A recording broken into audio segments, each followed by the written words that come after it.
pişikleri piş piş deydin.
Gel hoş gel lan oturma değil oradan böyle patlamaydı dışarı girdim der dostum var fılı doğur yani ölüm yani taşımız dolu dağında gidilir yaptırırım bu şeytani Ahmet Damran legendari İştadım Işıklı Beş beş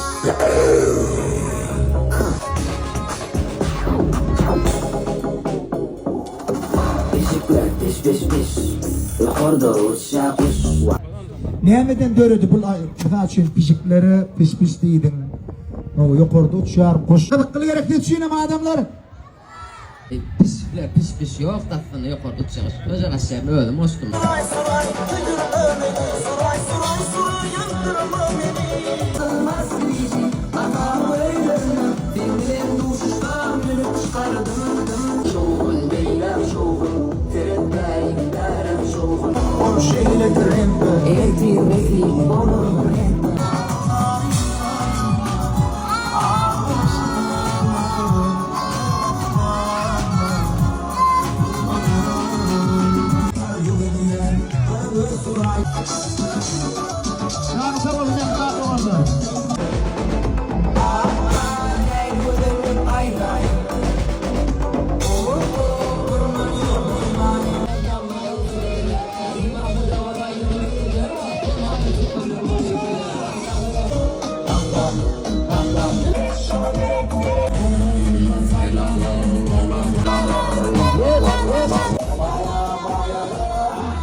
I go